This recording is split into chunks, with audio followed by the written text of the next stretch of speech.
As we look to make more sustainable choices and changes in our personal lives, our expectations are increasing on the businesses we buy from and work for to do the same. On one side, there are the fresh new startups at the beginning of their journey, and then there are the long-established organisations who are much further along the road.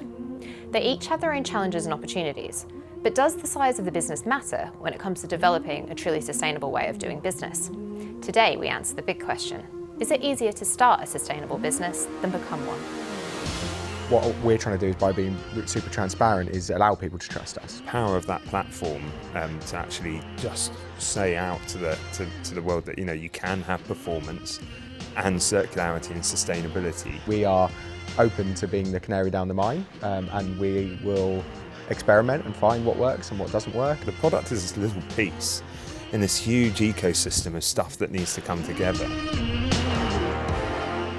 Hello and welcome to the Green Room by Deloitte. I'm Steph Dobbs and this is Ollie Carpenter. And today we're going to be looking at two sides of business, from the agile startup to the large, long-established organisation. Deciding if where you sit on that scale matters when it comes to developing a truly sustainable way of doing business. Do startups have the agility to work in a way that's better for the planet? Do legacy businesses have the might to push through big changes? And what can both sides learn from one another? We're going to be exploring it all as we answer the big question: is it easier to start a sustainable business or to become one? Ollie, who are we joined by today? Thanks, Steph. Well, really looking forward to today's conversation. And today we're joined by Rory MacFadyen, who is the co-founder of sportswear brand Reflo. Rory, thanks for coming to today's pod. Thanks for having me, really looking forward to it. Great. And we have David Rakowski, who is a partner in Deloitte's Sustainable and Resilient Supply Chain business and global lead for circularity. Welcome, David. Yeah, likewise, great to be here. Thank you. So I'd like to jump in, and we're going to be using the term sustainable business a lot today. Could you both share what sustainable business means to you, and what does a sustainable business look like from your perspectives? And has that concept of sustainable business evolved over the last few decades? Rory, I'll turn to you first. Sure. So I think sustainability and the word sustainable, I think, can actually be a bit of a grey word. I think it can mean a lot and it can mean not a lot, and that's maybe a slight issue that we see at the moment with, it's a really interesting topic that we're discussing today with this kind of big brand versus an established brand versus startups. And I would say you'd ask a startup and you'd ask a big brand, they've got two very different perceptions. And I sometimes see the big brands using the word sustainability as a marketing tool. So for me, that's where I would start this part, where I'd say being a sustainable business isn't about creating a marketing campaign. Being a sustainable business is about creating a business which limits its impact on the world as much as possible. That can be through numerous different things, and there's, but for me, a sustainable business is looking at every impact it has as a business and how it can reduce its impact. It's creating scalable solutions that can also help drive other businesses to reduce their impact. So that's kind of the definition that, in a kind of very succinct way, that I'd go to. And what it isn't a way of marketing products. We're at a really interesting time, and with everything that's going on in the US, and maybe a step away from sustainability. And what I think will be really interesting to see is then how that hits into the corporate world. Now that it's less driven by the global power of the US government, it seems to be less of an objective for them. Does that mean that we'll see blue chip companies stepping away from their ESG goals because they no longer feel they have to? And I think that will be a true test, and it will be. I'm really intrigued to see whether that happens, because I think that will be your marker of whether a company is a sustainable business or whether they're doing it because they feel they have to be. Absolutely. Yeah, I mean, there's some good steps forward, but also a lot that's changing right now in that space, isn't there? And David, what's your view? A sustainable business for me is a business that's both resilient and a growth business as well. If you look at the Circular Economy Task Force, obviously I work a lot in circularity, as you'd expect. They've got their objectives set out as number one objective, growth, number two, resilience, and number three, sustainability. So those all kind of coming part and parcel together. Clearly, if a business is going to grow, it's got the fundamentals have got to be there. Many businesses don't succeed, and sustainability businesses are no exception to that. But if you've got the fundamentals there, and you put a like for like businesses together, but one is sustainable and one hasn't got that kind of in its DNA, it doesn't really take much persuasion to think that actually that sustainable business is going to be more resilient, and that, especially with all of the kind of the headwinds that you alluded to just now, Rory, and you're going to actually see better growth from that. So I think you've got to think about it all together, and not as a not just sustainability on its own, but in that broader context. Sure. And I guess maybe thinking then about consumers' expectations to sustainability and how that's changed. Rory, I'll come to you first. What is shifting in terms of that viewpoint from a consumer's perspective? Really interesting question, actually, because we still don't think the consumer is driven by, and especially in our industry, we make apparel, clothing, performance wear, things that people move, design, and work out in. It's everything that we see. It's not the key driver of decision making, and it kind of goes back to what you're saying. If there's two products together, the same way there's two brands together, and something performs well, looks good, and there's a sustainable version versus a non-sustainable version, that's the trigger to make the decision. But it's very rarely purely just and price is another, still very price sensitive market. So for us, we see it as, if you look at a traditional marketing funnel, very top of funnel, if we're speaking to a new customer, very rarely do we hit them with a message around sustainability. That comes further down the funnel, where we're trying to convert them into being a Reflo customer, because actually it's not the thing that is going to lure someone in and go, there are people who are driven like that, but not necessarily in our space. But we see it as the differentiator rather than the decision maker. And Rory, let's talk about your creation of Reflo. What was the vision that you had, and what was the reasoning for making Reflo truly sustainable? It's interesting, actually. It's the kind of, I'll give you the abridged genesis story of Reflo, but it's myself and my best friend from school. We've known each other since we were kids, always driven by sustainability. It's always something that's been quite interesting to us. Through our day jobs, we had interesting opportunities that arose that made the idea of Reflo kind of appear. So he was working for a company that produced drinking water. They imported 3 containers loads worth of drinking water in plastic bottles, and he had this juxtaposition in his head: the better I'm doing at my job, the more single-use plastics are getting created. And that came to a head when that 3 containers worth of plastic bottles had a labelling issue, and he was told by the distributor receiving it, we can't sell this, we need to incinerate it or it's going into landfill. And he went, well, I can't let that happen. So he went on a mission to find a better solution and found a company that could take all of that plastic. And when he asked what they're going to do with it, they said, well, we're going to recycle it and turn it into fabrics. And that sparked something in his head. I worked in the sports industry and worked with a lot of high-profile athletes, and was working on a golf startup, and saw an opportunity in that golf startup to put some of huge high-profile athletes such as Harry Kane, Canelo Alvarez, in a clothing brand, in a golf wear brand. And I was thinking, what would be an interesting take on creating performance wear that's different than exists? And I was thinking about sustainability, and just by chance, Pete came to me and said, look what we've just done, this is interesting. And it sparked something in my head. Neither of us are from the apparel background, so it's not something that we have done before and go, we can just do this differently. It's something that we kind of very inquisitively from the outset went, well, let's learn about this industry. And fashion is the 3rd most polluting industry in the world, something we found super early. And we realised that making fabrics from recycled waste is a great thing, but it's by no means what needs to happen. We need to look at every single element of the supply chain, of how you make product, of how you ship product, of what it's packaged in. Let's look at every part of it and say, how can we do that in a more sustainable way? And it's not just about product, it's about how we operate as a business. And one of our mantras is to become the most sustainable apparel brand in the world, and you can only do that by looking at every single element of the business and go, right, let's do that differently. And the fact we didn't come from an apparel background was actually beneficial in that sense, because we were asking questions that our manufacturers and people we were speaking to were going, well, that's just the way it's done. Yeah. And we were like, well, let's not do it like that. Let's change it. Why is every garment that you purchase wrapped in a piece of single-use plastic? That makes absolutely no sense. So let's use biodegradable packaging. And then we came with issues, well, if it's shipping in containers, which we do ship in containers because it's better than air freight, then sometimes it can get humid, and that might start biodegrading on its way to your warehouse. So right, how do we find solutions to that, and try and find packaging partners that we can work with? So we literally tried to unravel everything we could, and then build with that mindset of like everything should be done in the most sustainable way we can think of.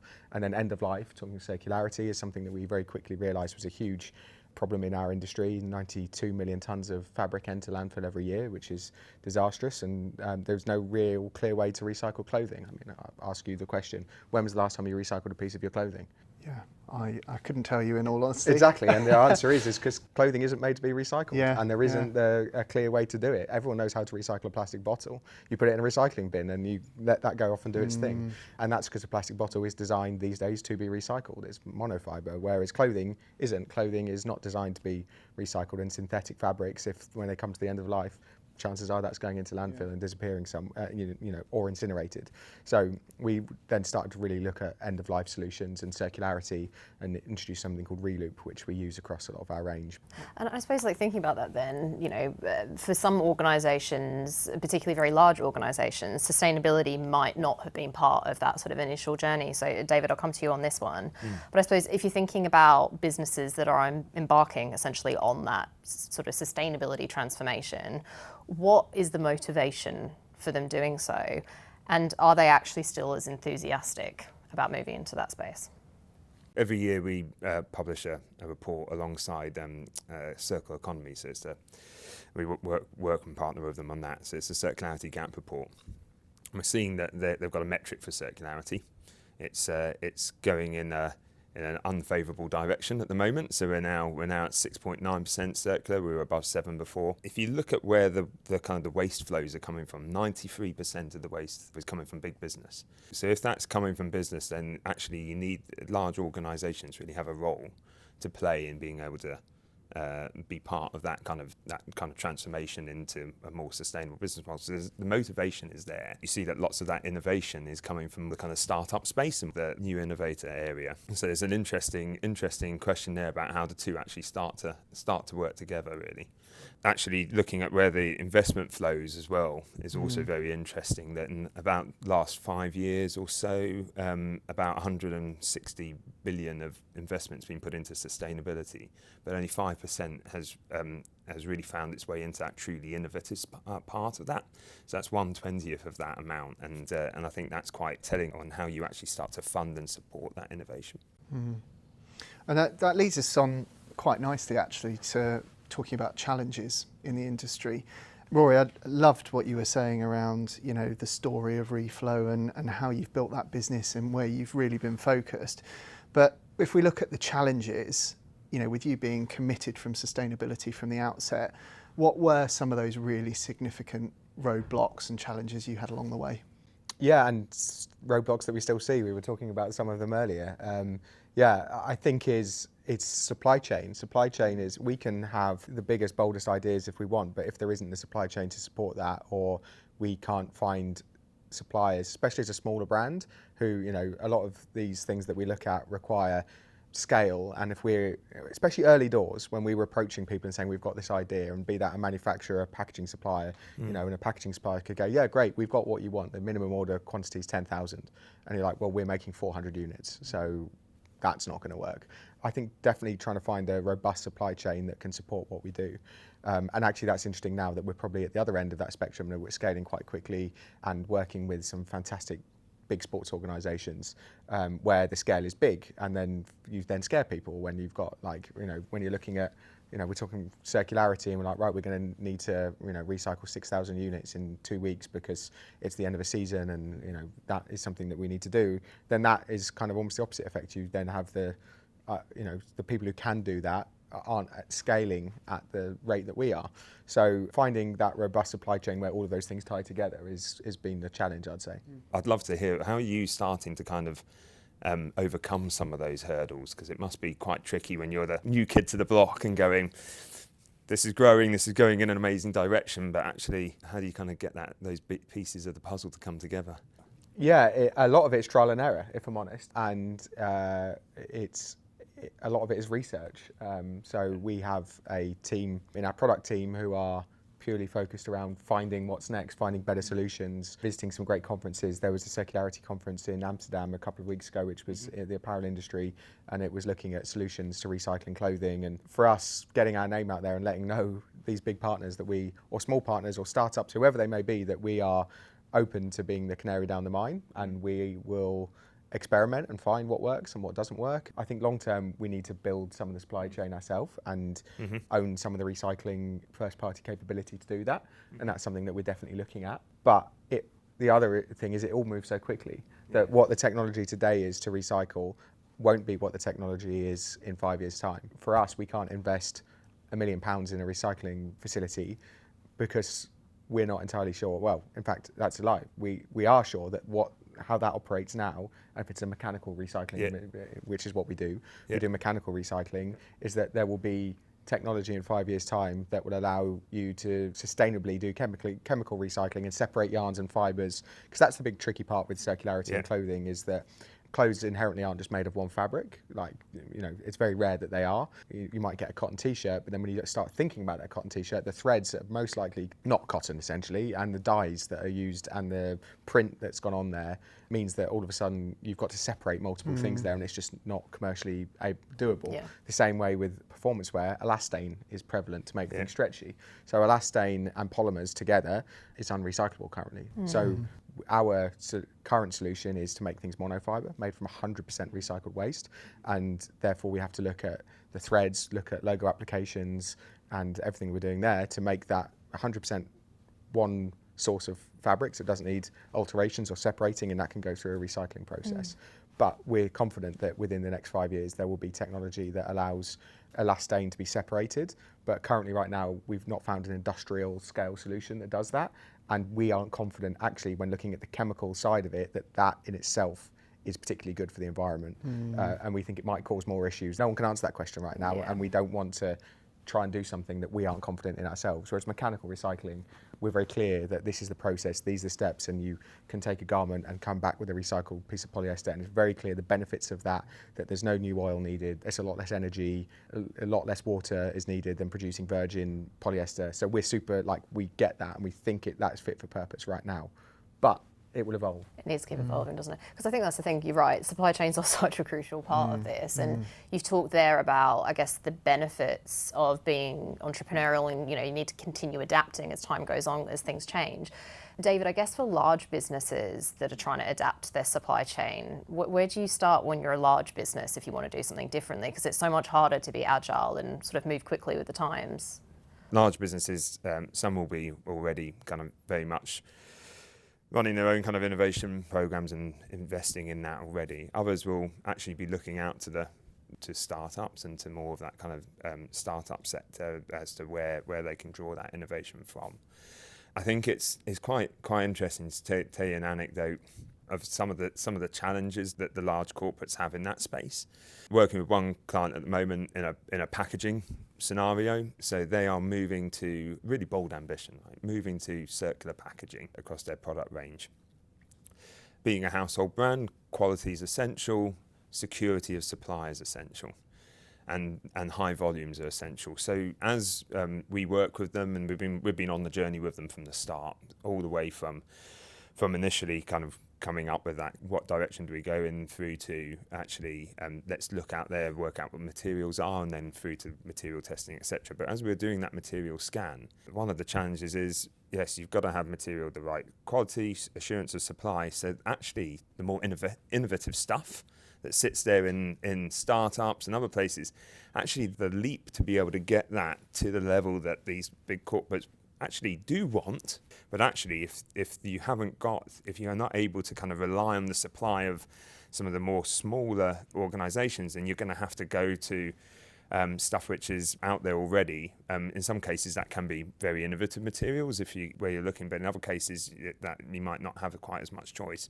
And I think that's just it's an interesting challenge, I think, on being able to kind of leap that. You mentioned scale earlier. It's that scale play. It's how do you kind of jump up to that space. And we actually did a little survey of a number of startups who are in that more kind of B2B space, ones who don't own the kind of the consumer relationship like Reflo does, but ones which are actually needing to work with corporates about how do you engage with corporates. And so that was the kind of the question we asked. What do you need to do that? And there were some things that they talked about, like the language we speak is a little bit different. How do I get to talk corporate and understand? How do I get to the right people in the organisation? How do I start to market what I do in a way that corporates will understand and I can get in there? But then there's also things like, actually, how do I get the finance I need to do that scaling? how do I actually bring together all the other bits of the ecosystem I need to pilot this and to grow it into a different size? And I think some of those, how do I learn to speak corporate? You can help on stuff like that quite readily. But actually, when you need to start to bring that kind of ecosystem together and get that to kind of really start to play in a really concerted way and then scale, that does get a bit, quite a bit more tricky. Yeah, absolutely. And there's a part of that as well, which is, that commercial element is that, when you're dealing with the big guys who are going to a smaller startup or scale up who is trying to take their product to market, is that how do you scale while still being commercial? This is one thing that we were really conscious of when launching, is that we can't create a brand that no one can purchase because it's too expensive. Yeah. We can't go to or our teamwear side, we work with, tomorrow we're announcing, although this will be in the past. By the time this comes out, by the time this comes out, we're looking, it's tomorrow, but it's also 2 weeks ago. We're launching Luton Town's football shirt, which is pretty cool. We couldn't go to Luton with a product range which wasn't commercially viable for them. And they're a far bigger business than I am. They were playing in the Premier League 2 years ago, and they're a big sporting organisation with professional athletes, and football's a very competitive landscape.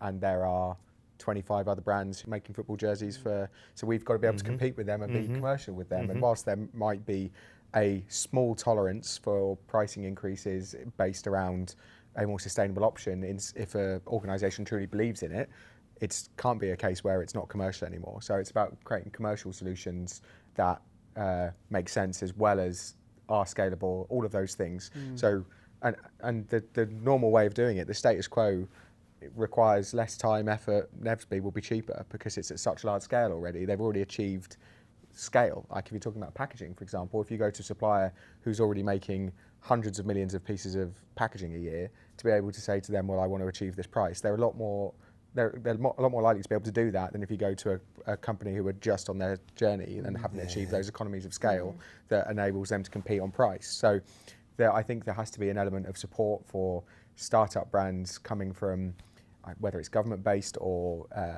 PE-based or however that exists, and we haven't found it yet. Hopefully it exists and we will find it, that allows you to maybe be less profitable in your first few years until you can achieve a critical mass that allows for economies of scale to reduce your product cost internally to be able to offer it at the price that they're looking for. So that commercial part is we've managed to be able to do it just about, and that's how we've managed to push through. But I think there are plenty that don't survive that initial stage because they can't ever get to a competitive price to enable to then scale and achieve the economies of scale. Change Please is one of the social enterprises Deloitte supports through our 5 Million Futures programme. They use 100% of the profits from their award-winning coffee to help people experiencing homelessness. They offer training, employment and ongoing support with housing, finances and therapy. So why not sign up to the Change Please Coffee Club to receive weekly deliveries of coffee beans, or try out one of their blends? Just head to changeplease.org to find out more. Trust is an important factor here when you're talking about sustainability and how transparent a brand is perhaps being, or an organisation is being about this. David, maybe some reflections on that then. How do you actually build that trust in an authentic way as a big business? So is it easier to trust a startup, for example, compared to a large business when it comes to talking about something like sustainability? I don't think there's a real difference. I think you take it on a case-by-case basis. The companies you deal with, every brand's got its own sort of equity associated with it into different areas. And I think some brands will focus on certain aspects of sustainability, others will focus on different things. So I wouldn't say there's a specific kind of difference there from how a startup might play this or a big brand. I think if anything, I think that large brands and larger organisations probably have more of the capacity to do more of that measurement and reporting in a way that startups might struggle with. And so actually being able to, in some ways, finding that easier to put the resource into being able to truly understand what their impact is probably something that's more accessible there. But I wouldn't say there's a necessarily like a trust thing between one or the other. I think you have to take that on a case-by-case basis, and it's part of what the brand stands for.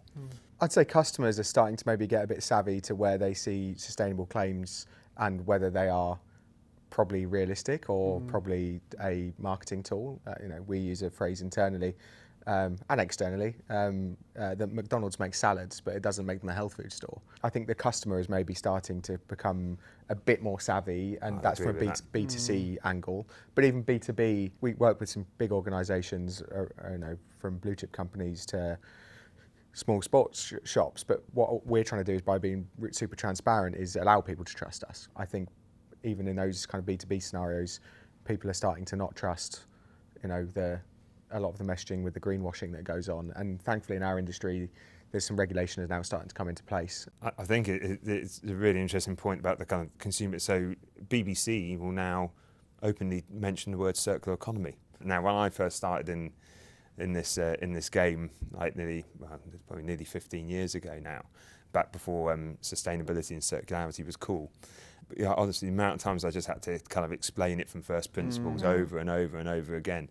To see that now in public domain being used as a term means that I think consumers really are kind of on that journey. So they find it quite easy to smoke out what is a genuine claim versus one which is a bit more hand wavy.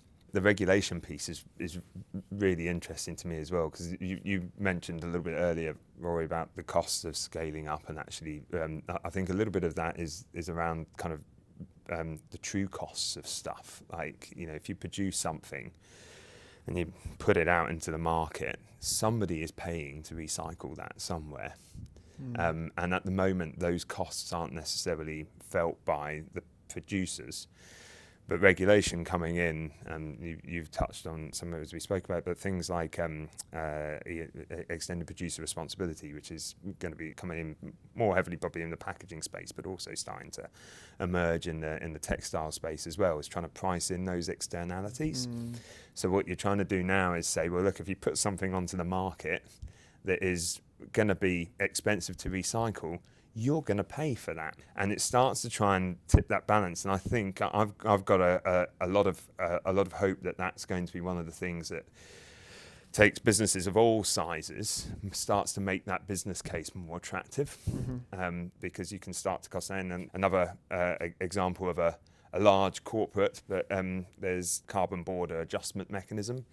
Very sexily titled regulation that's coming in. So CBAM, as it's known for short, it's basically going to, if you're bringing stuff into, let's say, the EU and taking over the border, if it's a high carbon product, you're going to pay more for that.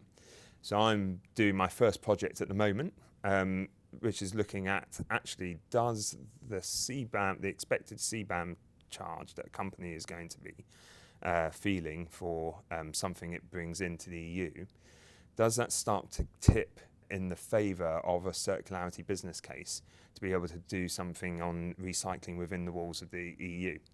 And so it's really interesting to see how regulations are starting to price in that cost, because somebody's going to pay the cost of all those carbon emissions and the fact of the global warming that's going.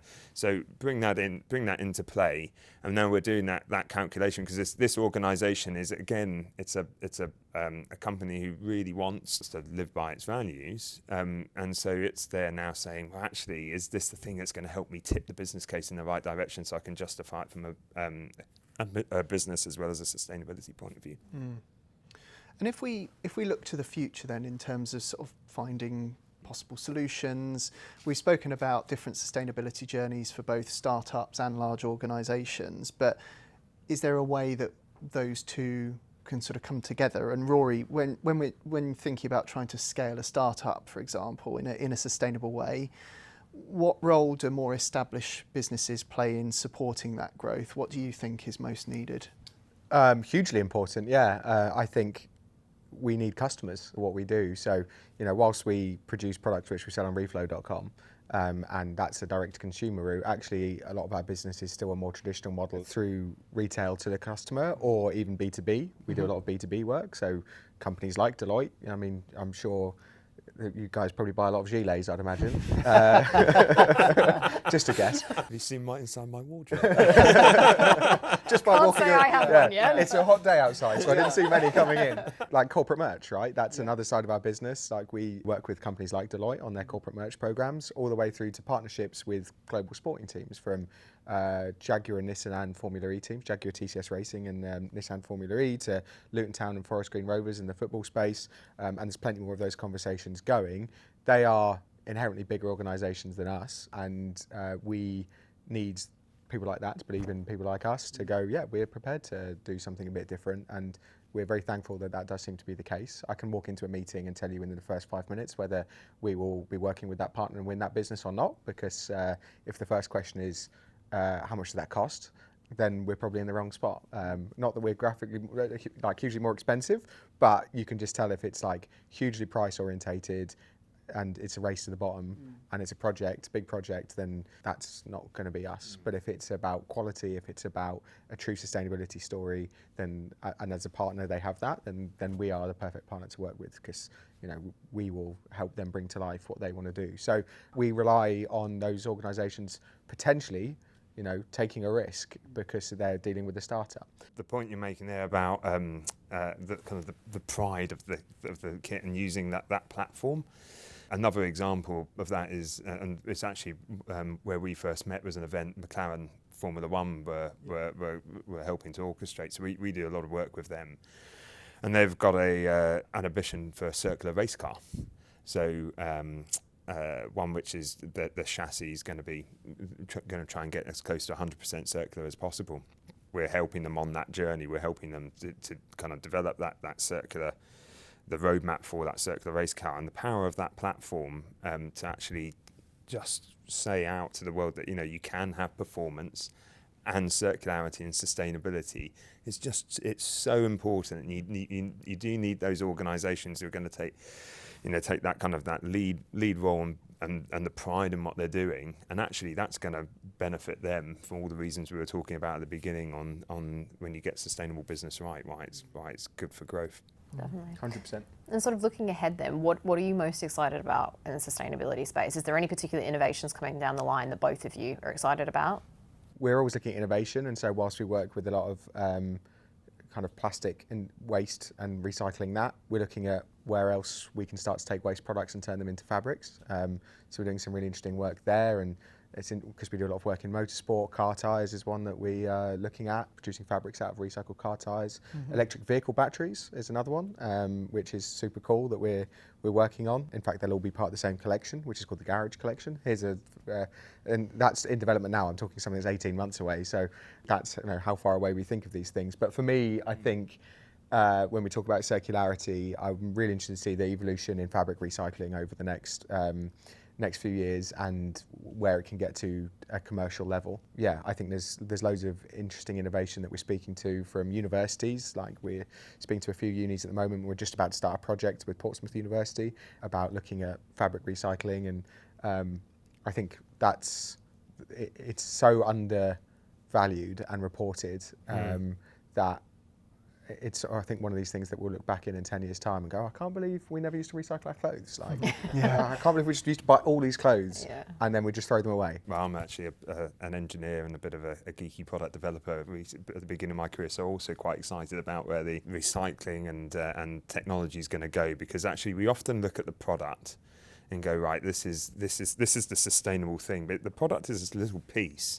in this huge ecosystem of stuff that needs to come together, and so much of that is just invisible to the consumer or to the brand, and actually all those bits need to come together like an orchestra, and if you've got one part that's missing, then the system won't work as you want it to. I'm going to say something else that's exciting me at the moment. I never thought I would get excited about protocols and things like that as an engineer. Showing how cool we are. Yeah, carbon border adjustment mechanisms and protocols is where it's at for me at the moment. The Global Circularity Protocol, I think, is a really interesting and exciting innovation that's coming through. And it is really innovative. So we've all heard of the greenhouse gas protocol. I mean, you look at your website, you're talking about your emissions and such a core part of your brand. But actually, there isn't something like a universal way to measure, set targets for, and communicate circularity. So the World Business Council for Sustainable Development and UNEP are behind that. We're privileged actually to be working with them on creating the protocol. Quentin from the WBCSD, I'll quote him. It's his quote, so I should call him out. But he leads the circularity program there, and he says that his usual stat is that there's over 100 definitions for circular economy. Wow. Right. So if you've got over 100 definitions, how on earth are you going to get this ecosystem to work together if everyone's calling different things by different names? And so you get to this interesting place when we did some impact analysis on it, and we showed that if you've got this common language, that actually you can bring forward nigh on or a little over 70 gigatons of climate emissions, which is more than the world produces in a year by 2050. You can bring that forward. You can bring over a planet's worth of material consumption in a year. You can bring that forward by just having a common language. And I thought this was really exciting. I spoke to a accountant friend, and he went, well, obviously. if everyone's talking and describing things differently, it's like us trying to be accountants without accounting standards.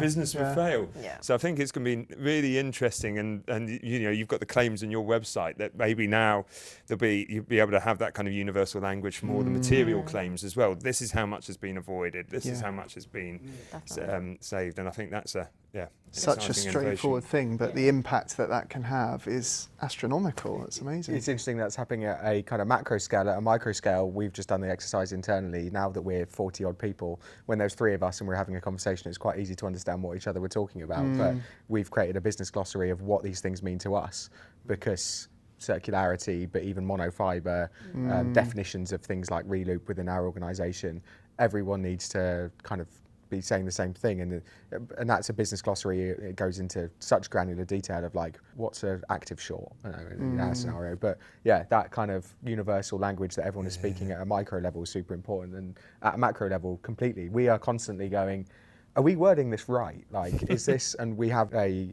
head of sustainability and we have a sustainability lead within our product team, and we're kind of, even us, we're like looking at different suppliers who are doing different things and going, does that mean what we think it means? But that is just that, but worded slightly differently. Yeah, consistency is so important. It is a big mention it. Because if you can't measure it, you're not going to change it, and it is so important. Like we're also changing our terminology around emissions. We don't want to say carbon offset, because I think that's a bit of a cop-out. It's carbon reduction, and that's something that we're moving to. And we have to be really clear with that messaging. The same way we talk about equivalencies, like we talk about equivalents of plastic bottles, but we don't just use plastic bottles, we don't just recycle plastic bottles. It's an easy thing for a customer to understand, but you've got to be really careful not to make the customer think you're just using plastic bottles. But you need them to understand what you're doing, and the easiest way to show them that is by a bottle count. And so there's a balance of always trying to say and the right thing, and make sure that you're not being misleading, because that's where you can get into trouble. Well, this has been a great discussion. I'm afraid we've very quickly come out of time, though. So as we wrap up, I'm going to ask you the big question again. Go for one each at a time. We're going to go with, is it easier to start a sustainable business or to become one? Rory. I definitely think it's easier to start one. See us as a speedboat amongst an ocean of oil tankers. I think you need both. I think you need the people who are starting and the people who are transforming, and those two need to come together. It's not a cop-out answer. This is genuinely what I think. Diplomacy in action. But I do think we talked so much about supply chain, so much about ecosystems. I think you need those real innovators need the organisations that want to transform and want to move in that direction to be able to create that market for them. So I think it's all part and parcel of the same wonderful place we're working in. Fair enough. The world needs both then. Very good to know. Well, both, thank you so much for joining us. Thank you. Thank you. And thanks until next time. Thanks for listening to this episode of The Green Room by Deloitte. We release a new episode every other Tuesday with another big question. So don't forget to hit follow or subscribe to this podcast. That way you'll be alerted whenever a new episode drops. We're taking a break for the summer now, but we'll be back in September with more big questions. So don't forget that you can listen back to any of our previous episodes wherever you're listening to this podcast. This podcast is produced by our very own Pod Squad, and original music by Ali Barrett.